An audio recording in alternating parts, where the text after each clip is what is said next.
బులెటిన్లో breaking news చూస్తున్నాం.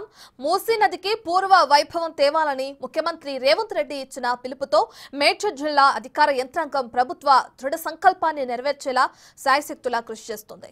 ఉప్పల్ మండల పరిధిలోని కొత్తపేట భవానీ నగర్లో మూసీ నది బెడ్లో నివసిస్తున్న 11 కుటుంబాలకు నచ్చజెప్పి వారిని అక్కడి నుంచి షిఫ్ట్ అయ్యేలా ఒప్పించారు.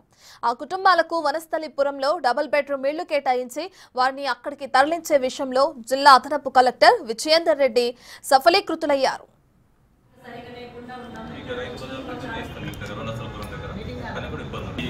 మంచిగా ఉందా ప్రభుత్వం ఇచ్చేది డబుల్ బెడ్రూమ్ ఫోన్కి బిల్డింగ్ ఉన్నారు కదా డబుల్ బెడ్రూమ్ మీకు ఇచ్చేస్తున్నాము. మీకు అది ఇల్లు పెట్టుబట్ట సర్టిఫికేట్ ఇచ్చేస్తాము. మీకు అక్కడ మీ పిల్లలు ఎవరు అంటే పిల్లలకు అక్కడ స్కూల్లో కూడా జాయిన్ చేస్తున్నారు. ఇప్పుడు మీరు పిల్లలు ఉన్నారని ఏం చదువుతున్నారు? ఫస్ట్ ఇయర్ ఇంటారా? ఏ కాలేజ్? దూరం అయితే దగ్గర అక్కడ ఏదైనా కాలేజ్ షిఫ్ట్ అయితే కూడా ప్రభుత్వం మీకు సాయం చేస్తారు. అక్కడ నియర్ బై స్కూల్లో పిల్లలు చదువుకునే పిల్లలు ఉన్నా కానీ లేకపోతే మీ కాలేజ్ ఉన్నా కానీ మీకు రైతు బజార్ దగ్గరనే ఇస్తాం. మీకు దగ్గర వనస్థలపురం దగ్గర పని కూడా ఇబ్బంది ఉంటుంది.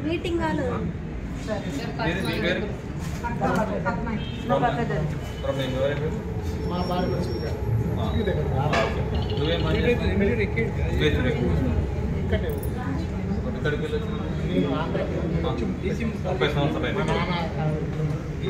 రేకులు అయిలేదా?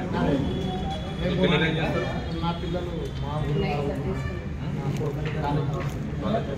ఎవరైనా స్కూల్కున్న ఏదైనా ఇబ్బంది సంతోషంగా పోతుంది. మీరమ్మా మీరేం చేస్తారు? పిల్లల పని చేస్తారు. చాలా గురుకువాడలో బతికాము ఇన్ని రోజులు. హెల్త్ ఆరోగ్యాలు సరిగా లేకుండా ఉన్నాము. ఇక్కడికి వచ్చినందుకు మాకు చాలా సంతోషంగా ఉంది.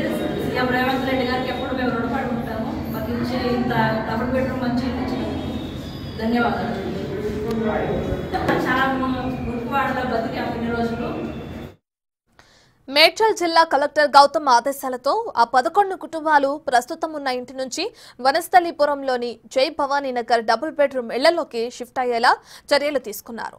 అయితే ప్రస్తుతం నివసిస్తున్న మూసీ నది ప్రాంతంలోని ఇంటి నుండి డీసీఎం వాహనంలో ఇంట్లోని సామాగ్రితో సహా షిఫ్ట్ అయ్యారు. మల్కాజ్గిరి ఆర్డీఓ శ్యాంప్రకాష్ ద్వారా వారికి ఇంటి పట్టా కాగితాలను అందించి గృహప్రవేశం చేసేలా పూర్తి చర్యలు తీసుకోవడంతో నిర్వాసితులు సంతోషాన్ని వ్యక్తం చేస్తున్నారు.